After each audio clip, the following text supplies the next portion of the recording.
ഇന്നത്തെ topic SDLC ആണ്. Software development life cycle എന്നാണ് ഇതിന്റെ പേര്. ഇത് ഭയങ്കര ഇമ്പോർട്ടൻറ്റ് ടോപ്പിക് ആണ്. എന്ന് കുറച്ച് ഈസിയാണ്, കുറച്ചല്ല നല്ല ഈസിയാണ്. നമ്മൾ മനസ്സിലാക്കി കഴിഞ്ഞാൽ ടു ഈസി ആയിട്ടുള്ള ഒരു ടോപ്പിക് ആണ് SDLC. അപ്പം നമുക്ക് SDLC എന്താണെന്ന് നോക്കാം. അപ്പം നമുക്ക് SDLC എന്താണെന്ന് നോക്കാം. SDLCയുടെ ഫുൾ ഫോം നമ്മൾ ഫസ്റ്റ് ടൈം കണ്ടാണ്, സോഫ്റ്റ്വെയർ ഡെവലപ്മെന്റ് ലൈഫ് സൈക്കിൾ. അതാണ് അതിൻ്റെ ഫുൾ ഫോം. അതാണ് first point. The main aims, അതായത് SDLCയുടെ അതായത് മെയിൻ ആയിട്ടുള്ള ലക്ഷ്യങ്ങൾ എന്തൊക്കെയാണെന്ന് നോക്കാം. Produce a high quality software. ഒരു സോഫ്റ്റ്വെയർ നല്ല ക്വാളിറ്റിയോടുകൂടി നമ്മൾ ക്ലയൻറ്റിലേക്ക് ഡെലിവറി ചെയ്യാൻ വേണ്ടിയിട്ടാണ് നമ്മൾ SDLCയുടെ ഫസ്റ്റ് എയിം എന്ന് വെച്ച് കഴിഞ്ഞാൽ ഈ complete the project within time. ഇപ്പം ഒരു ടൈമിൽ ഇപ്പം ഡെലിവറി ചെയ്യാമെന്ന് നമ്മൾ ക്ലയൻറ്റിനോട് പറഞ്ഞിട്ടുണ്ടെങ്കിൽ ആ ടൈമിൽ തന്നെ നമുക്ക് ഡെലിവറി ചെയ്യാൻ വേണ്ടിയിട്ട് പറ്റും. കോസ്റ്റ് എസ്റ്റിമേഷൻ, അതായത് ഒരു പ്രൊജക്റ്റിനകത്ത് എത്രയാണ് പൈസ വരുന്നത്, എത്ര രൂപ വരും എന്നൊക്കെ നമുക്ക് കാൽക്കുലേറ്റ് ചെയ്യാനും അങ്ങനെയുള്ള കാര്യങ്ങളും എല്ലാം നമുക്ക് ഈ SDLC യൂസ് ചെയ്തിട്ട് പറ്റും. Okay, it is also called as the software development process. Software development പ്രോസസ്സിന് വേറൊരു പേരും SDLCക്ക് ഉണ്ട്. It define the task performing at each step in the software development process. ഒരു സോഫ്റ്റ്വെയർ ഡെവലപ്മെന്റ് പ്രോസസ്സിൽ പെർഫോം ചെയ്യുന്ന ഈച്ച് ആൻഡ് എവറി സ്റ്റെപ്പ് എന്താ പറയുക, SDLCയിലാണ് ഇൻക്ലൂഡ് ചെയ്യുന്നത്. അതായത് സോഫ്റ്റ്വെയർ ഫസ്റ്റ് ടൈം ഒരു ക്ലയൻറ്റ് അതിൻ്റെ റിക്വയർമെൻറ്റ് തരുന്നത് മുതൽ അത് നമ്മൾ ആ റിക്വയർമെൻറ്റ് വെച്ച് നമ്മൾ ബിൽഡ് ചെയ്തേക്കുന്ന ഒരു സോഫ്റ്റ്വെയർ ക്ലയൻറ്റിന് കൊടുക്കുന്ന അങ്ങനെ എല്ലാ കാര്യങ്ങളും അടങ്ങുന്നതാണ് SDLCയുടെ ഓരോ ഫേസസ്. ഓക്കെ, അപ്പം നമുക്ക് ഫസ്റ്റ് ഫേസിലേക്ക് പോകാം. ഓക്കെ, ഫസ്റ്റ് ഫേസിലേക്ക് പോകുന്നതിന് മുന്നേ നമുക്ക് ഇതിനകത്ത് ഫേസസ് ഏതൊക്കെയാണെന്ന് നോക്കാം. 6 ഫേസസ് ആണുള്ളത്. Requirement gathering, design, coding, testing, deployment, maintenance. ഇതാണ് 6 ഫേസസ്. അപ്പോൾ നമുക്ക് ഫസ്റ്റ് ഫേസിലേക്ക് പോകാം. Requirement gathering and analysis. When a client want a software, they are meet business analyst team and share their requirement.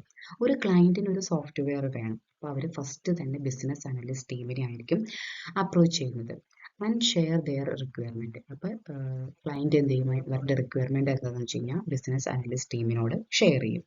That requirement base create a document. ആ റിക്വയർമെന്റിന്റെ അടിസ്ഥാനത്തിൽ നമ്മളൊരു document create ചെയ്യും. That is called BRS. അതിനെ പറയുന്ന പേരാണ് BRS. BRSന്റെ full form എന്ന് വെച്ച് കഴിഞ്ഞാൽ ബിസിനസ് റിക്വയർമെന്റ് സ്പെസിഫിക്കേഷൻ എന്നാണ്. BRS document study detailing and plan to build a software. BRS document നല്ല രീതിയിൽ സ്റ്റഡി ചെയ്യും, എന്നിട്ട് ഒരു സോഫ്റ്റ്വെയർ ബിൽഡ് ചെയ്യാനുള്ള കാര്യങ്ങളൊക്കെ നമ്മൾ പ്ലാൻ ചെയ്യും. കാര്യങ്ങളൊക്കെ പ്ലാൻ ചെയ്യുന്ന ആരാണ്? ഡെവലപ്പേഴ്സ് ആണ് പ്ലാൻ ചെയ്യുന്നത്. ഈ BRS ഡോക്യുമെന്റ് വെച്ചിട്ട് നമ്മൾ ഡെവലപ്പേഴ്സും മാർക്കറ്റിംഗ് ടീമൊക്കെ കൂടിയാണ് ഈ സോഫ്റ്റ്വെയർ ഡെവലപ്പ് ചെയ്യാൻ അതിനുള്ള ഫീസിബിൾ സ്റ്റഡി ഒക്കെ നടത്തുന്നത്. ഡെവലപ്പേഴ്സ്, ബിസിനസ് ടീം, അതുപോലെ തന്നെ മാർക്കറ്റിംഗ് ടീം എല്ലാവരുടെയും കൂടിയിട്ടാണ്. Then also calculate how many time to delivery project. Okay, എത്ര ടൈം വേണ്ടി വരും ഈ പ്രൊജക്ട് ഡെലിവറി ചെയ്യാൻ. അപ്പോൾ ആ സ്റ്റഡിയിൽ നമ്മൾ എന്താ പറയുക, നമ്മൾ നോട്ട് ചെയ്യുന്ന കാര്യങ്ങളാണ് ഇതൊക്കെ. That requirement base build A project existing any issue. ഇപ്പോൾ നമ്മുടെ ക്ലയൻറ്റ് ഒരു റിക്വയർമെന്റ് പറയാണ്, റിക്വയർമെന്റ് വല്ല ഹാംഫുള്ളൊക്കെ ആണെങ്കിൽ അത് വെച്ചിട്ട് ഒരു പ്രൊജക്ട് ക്രിയേറ്റ് ചെയ്താൽ ഓഫ് കോഴ്സ് അത് നമ്മുടെ കമ്പനിക്ക് കൂടെ അതൊരു ഇഷ്യൂ ആണ്. അങ്ങനെ വല്ല ഇഷ്യൂസ് വരുമോ, അങ്ങനെ വല്ല റിക്വയർമെന്റ് ആണോ ക്ലയൻറ്റ് പറഞ്ഞേക്കുന്നത്, ഇങ്ങനെയുള്ള കാര്യങ്ങളൊക്കെ നോക്കും. ഇനി ചലഞ്ചസ് ഇൻ ഡെവലപ്മെന്റ് ഫേസ്. ഈ പ്രൊജക്ട് ഡെവലപ്പ് ചെയ്യുമ്പം ഇത് പോസിബിൾ ആണെന്നുള്ള രീതിയിൽ, അതായത് ഇപ്പം ക്ലയൻറ്റ് ഒരു റിക്വയർമെന്റ് പറയുമെന്ന് നോക്കിയേ ബിസിനസ് അനലിസ്റ്റ് ടീമിനോട്, ആ റിക്വയർമെന്റ് വെച്ചിട്ട് നമുക്കൊരു പ്രൊജക്ട് ബിൽഡ് ചെയ്യാൻ പറ്റുമോ എന്ന് നമുക്ക് നോക്കണം. അതായത് എന്തെങ്കിലും ചലഞ്ചേഴ്സ് വരുമോ, ഇങ്ങനെയൊക്കെ നമുക്ക് നോക്കണം. The study after make a document. ഇങ്ങനെയുള്ള കാര്യങ്ങളൊക്കെ വെച്ചിട്ട് ഒരു സ്റ്റഡി ചെയ്തിട്ട് നമ്മളൊരു ഡോക്യുമെന്റ് പ്രിപ്പയർ ചെയ്യും. That is called SRS. അതിനെ പറയുന്ന പേരാണ് SRS, സോഫ്റ്റ്വെയർ റിക്വയർമെന്റ് സ്പെസിഫിക്കേഷൻ എന്നാണ് ആ SRS ഡോക്യുമെന്റിന്റെ ഫുൾ ഫോം. ഓക്കെ, ഇനി നമുക്ക് നെക്സ്റ്റ് ഫേസിലേക്ക് പോകാം. സെക്കൻഡ് ഫേസിന് ഡിസൈൻ ദ പ്രൊഡക്റ്റ് ആർക്കിടെക്ചർ. ഒരു പ്രൊഡക്റ്റ് എന്താണോ ആ ആർക്കിടെക്ചർ നമ്മൾ ഡിസൈൻ ചെയ്യുകയാണ് ചെയ്യുന്നത് ഈ ഫേസിൽ. Based on SRS build a design. SRSന്റെ ബേസിലായിരിക്കും നമ്മൾ ഡിസൈൻ ഉണ്ടാക്കുന്നത്. There are two kind of design document developed in this phase. അതായത് ഒരു ഡിസൈൻ ഡോക്യുമെന്റ് ഡെവലപ്പ് ചെയ്യാൻ വേണ്ടിയിട്ട് ഇവിടെ 2 ഫേസ് ആണുള്ളത്. ഹൈ ലെവൽ ഡിസൈൻ HLD എന്ന് പറയും. ഓക്കെ, അതാണ് ഫസ്റ്റത്തേത്. It is done by architectures and senior developers. Senior ഡെവലപ്പേഴ്സും ആർക്കിടെക്ചേഴ്സും ആണ് ഹൈ ലെവൽ ഡിസൈൻസ് ഡിസൈൻ ചെയ്യുന്നത്. Brief description and name of each module. ഓരോ മൊഡ്യൂളിൻ്റെ നെയിം, ഇപ്പം ലോഗിൻ മൊഡ്യൂൾ ആണെങ്കിൽ ലോഗിൻ മൊഡ്യൂൾ, അപ്പോൾ ലോഗിൻ മൊഡ്യൂളിൽ എന്താണ് യൂസർ നെയിമും പാസ്വേഡും കറക്റ്റായിട്ട് എൻട്രി ചെയ്യുകയാണെങ്കിൽ ഇത് റീഡയറക്റ്റ് ചെയ്യും. അതായത് രജിസ്റ്ററിലാണെങ്കിൽ എല്ലാ ഫീൽഡും എൻ്റർ ചെയ്തിട്ട് രജിസ്റ്റർ ചെയ്യും. അങ്ങനെ ഓരോ മൊഡ്യൂളിൻ്റെ ഒരു നെയിമും അതുപോലെ അതിൻ്റെ ബ്രീഫ് ഐഡിയാസും ആയിരിക്കും ഇതിനകത്തുള്ളത്. And outline about the functionality of every module. ഓരോ മൊഡ്യൂളിൽ എന്തൊക്കെ ഫങ്ഷണാലിറ്റി ആണ്. ലോഗിൻ മൊഡ്യൂളിൽ ലോഗിൻ എന്ന് പറഞ്ഞൊരു ഫങ്ഷണാലിറ്റി ഉണ്ട്, രജിസ്റ്ററിൽ രജിസ്റ്റർ ഉണ്ട്, ഹോം പേജിൽ ഇപ്പം എന്താ പറയുന്നത്, ഒരു ഫേസ്ബുക്ക് എടുക്കുകയാണെങ്കിൽ അതിനകത്ത് എന്തൊക്കെ നമുക്ക് ചെയ്യാൻ പറ്റും, ഫോട്ടോസ് ആഡ് ചെയ്യാൻ പറ്റും, ലൈക്ക് ചെയ്യാൻ പറ്റും, അങ്ങനെ എന്തൊക്കെയാണ് ഫങ്ഷണാലിറ്റി അതിൻ്റെ ജസ്റ്റ് ഒരു ഔട്ട്ലൈൻ ആയിരിക്കും ഈ ഹൈ ലെവൽ ഡിസൈനിൽ നമ്മൾ ഡിസൈൻ ചെയ്യുന്നത്.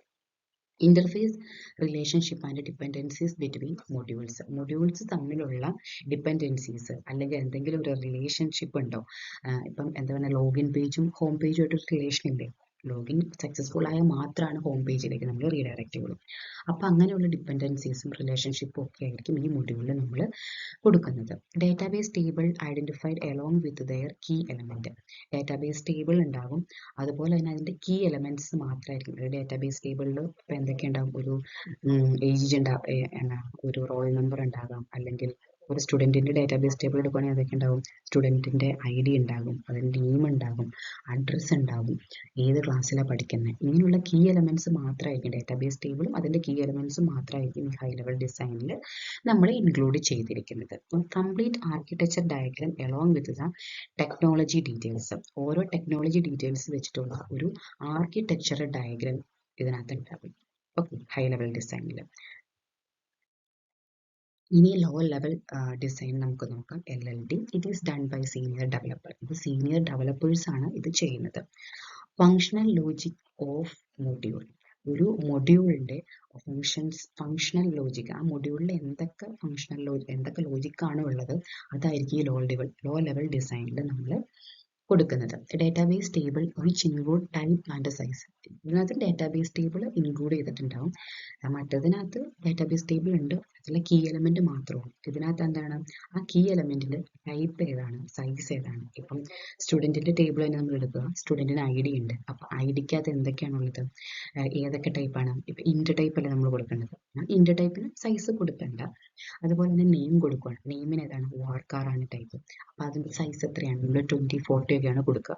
അപ്പം അതുപോലത്തെ കാര്യങ്ങളൊക്കെ ഈ ലോ ലെവൽ ഡിസൈനിലായിരിക്കും കൊടുക്കുക. ഇനി കംപ്ലീറ്റ് ഡീറ്റെയിൽ ഓഫ് ഇന്റർഫേസ്. ഓരോ ഇന്റർഫേസിനെയും കംപ്ലീറ്റ് ഡീറ്റെയിൽസ്, എന്തൊക്കെ കാര്യങ്ങളാണ് ആ ഇന്റർഫേസിലുള്ളത്, എന്തൊക്കെയാണ്. ഇപ്പോൾ ലോഗിൻ്റെ ഇന്റർഫേസ് എടുക്കുകയാണെങ്കിൽ ഇത് എന്തൊക്കെയുണ്ടാവും, യൂസർ നെയിം ഉണ്ടാവും, പാസ്വേഡ് ഉണ്ടാവും, ലോഗിൻ ബട്ടൺ ക്ലിക്ക് ചെയ്യാനുള്ള ഒരു ഓപ്ഷൻ ഉണ്ടാവും, അല്ലെങ്കിൽ ഇതിനകത്ത് ഇപ്പം ലോഗിൻ ഫസ്റ്റ് തന്നെ ഉള്ളൊരു യൂസർ ആണെങ്കിൽ ക്രിയേറ്റ് ന്യൂ യൂസർ എന്ന് പറഞ്ഞിട്ടുള്ള, അങ്ങനെ എല്ലാ കാര്യങ്ങളും കംപ്ലീറ്റ് ഡീറ്റെയിൽസും ഓരോ ഇന്റർഫേസിന്റെ ഈ ലോ ലെവൽ ഡിസൈനിൽ കൊടുത്തിട്ടുണ്ടാവും. Address all type of dependency issue. നമ്മളിപ്പം ഒരു പേജ് വേറൊരു പേജിനെ ഡിപ്പെൻഡ് ചെയ്യുകയാണെങ്കിൽ എന്തെങ്കിലും ഇഷ്യൂസ് ഉണ്ടോ എന്ന് നമ്മൾ നോക്കും. Listing of error message. Error messages ഒക്കെ നമ്മൾ ലിസ്റ്റ് ചെയ്യുന്നതിനകത്തായിരിക്കും. Complete input and output of every module. ഓരോ മൊഡ്യൂളിൽ ഇപ്പം എന്തൊക്കെയായിരിക്കും നമ്മൾ ഇൻപുട്ട് കൊടുക്കേണ്ടത്, എന്തൊക്കെയായിരിക്കും ഔട്ട്പുട്ട് വരേണ്ടത്. ലോഗിനിൽ യൂസർ നെയിമും പാസ്വേഡും അടിച്ച് നമ്മൾ ലോഗിൻ ബട്ടൺ ക്ലിക്ക് ചെയ്ത് കഴിഞ്ഞ് കഴിഞ്ഞാൽ ഹോം പേജിലേക്ക് റീഡയറക്റ്റ് ചെയ്യാനുള്ളൂ. അപ്പോൾ ഇവിടുത്തെ ഇൻപുട്ട് എന്തൊക്കെയാണ്, യൂസർ നെയിം, പാസ്വേഡ്, ഔട്ട്പുട്ട് എന്താണ്, ഹോം പേജ്. അങ്ങനെ ഓരോ മൊഡ്യൂളിലെയും കംപ്ലീറ്റ് ഇൻപുട്ട് ഔട്ട്പുട്ട് എന്തൊക്കെയാണ് വരേണ്ടത് അതെല്ലാം ഈ ലോ ലെവൽ ഡിസൈനിൽ ഉണ്ടായിരിക്കും. Okay. Ini third one is coding. Once the system design phase is over, the next phase is coding. അതായത് സിസ്റ്റം ഡിസൈൻ ചെയ്തതിന് ശേഷമുള്ളൊരു phase ആണ് coding. In this phase, developer start build the entire system by writing code using a chosen programming language. ഏതെങ്കിലും ഒരു programming language. For example ഇപ്പോൾ ഞാൻ react എടുക്കുകയെന്നൊക്കെ, react ആണ് എൻ്റെ പ്രൊജക്റ്റിൽ ഞാൻ ഇംപ്ലിമെൻറ്റ് ചെയ്യാൻ യൂസ് ചെയ്യുന്ന ലാംഗ്വേജ്. അതായത് കോഡ് ഇംപ്ലിമെൻറ്റ് ചെയ്യാൻ വേണ്ടി ഞാൻ യൂസ് ചെയ്യുന്ന ലാംഗ്വേജ് റിയാക്ട് ആണ്. അപ്പോൾ ആ റിയാക്ട് വെച്ചിട്ട് നമ്മൾ കോഡ് പ്രിപ്പയർ ചെയ്യും. അങ്ങനെ നമ്മൾ ആ സോഫ്റ്റ്വെയർ ഡെവലപ്പ് ചെയ്യാൻ സ്റ്റാർട്ട് ചെയ്യും.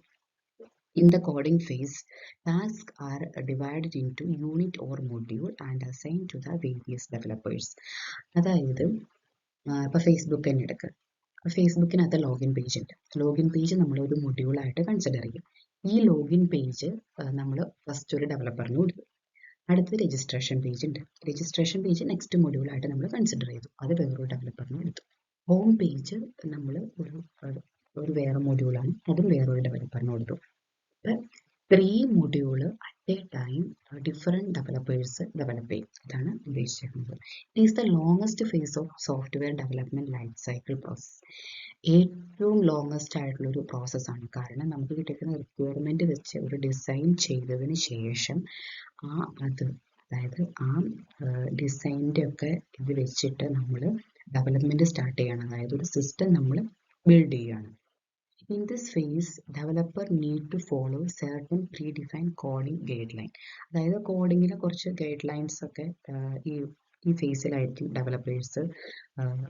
എന്താ പറയുന്നത് ഡെവലപ്പേഴ്സ് ഫോളോ ചെയ്യുന്നത്. അതിനകത്ത് എനിക്ക് തോന്നുന്നൊരു ഇതാണ് ഗൈഡ് ലൈനാണ് MVC മോഡൽ.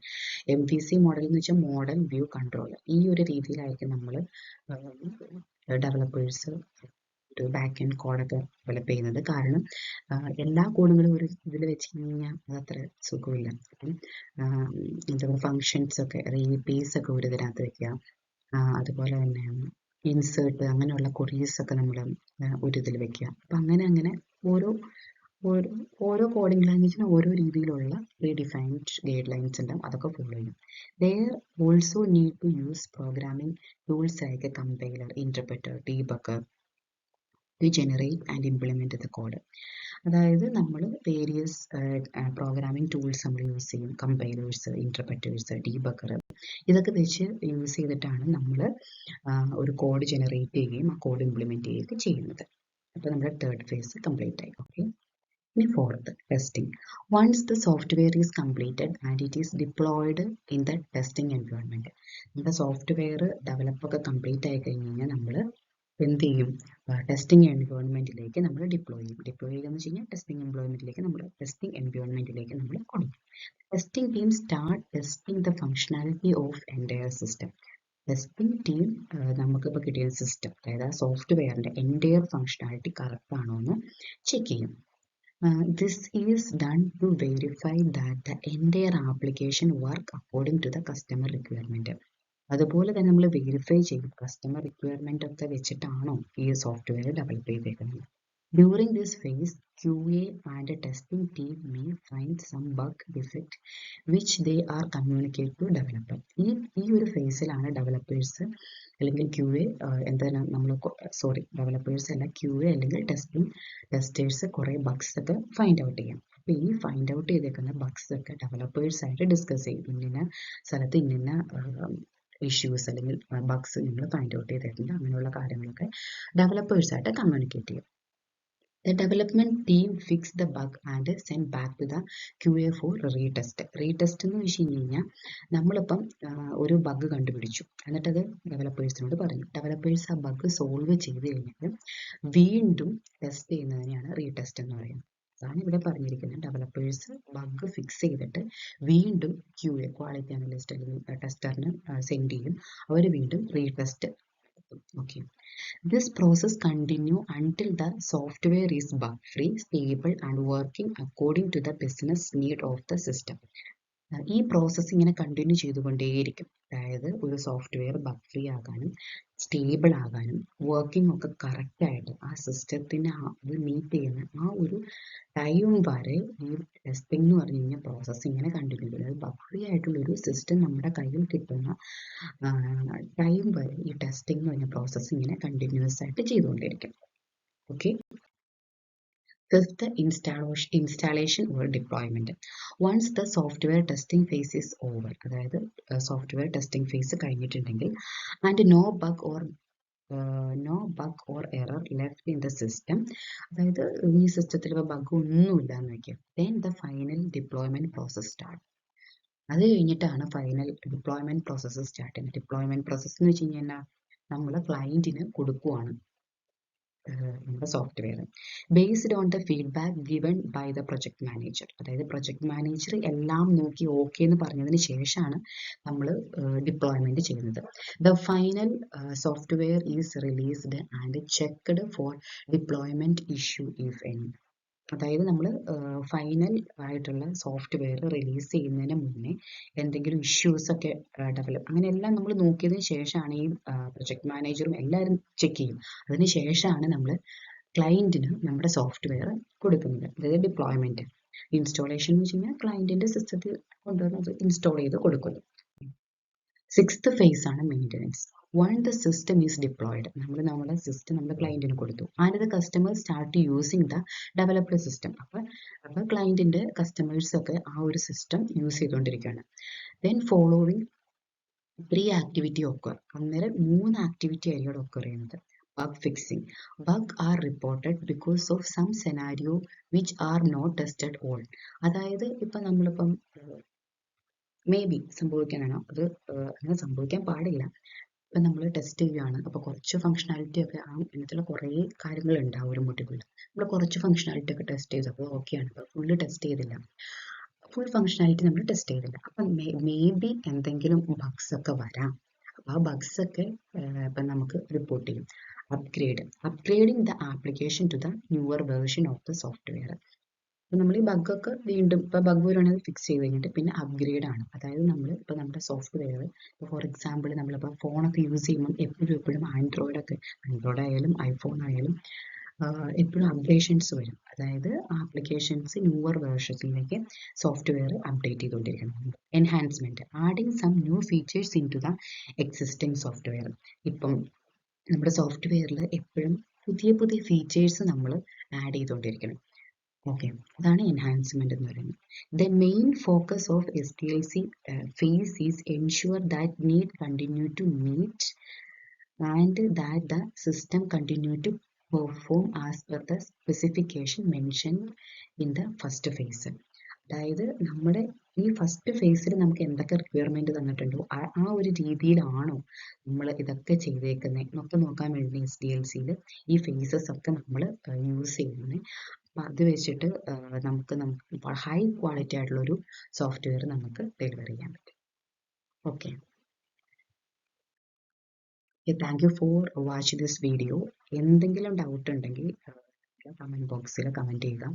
അതുപോലെ തന്നെ ഇതിൻ്റെയൊക്കെ നോട്ട്സ് ഇപ്പം മുന്നത്തെ വീഡിയോയുടെ ആയാലും ഇതിൻ്റെയൊക്കെ ആയാലും നോട്ട്സ് ഞാൻ ഡിസ്ക്രിപ്ഷൻ ബോക്സിൽ ഇടുന്നതാണ്. Okay, thank you for watch this video.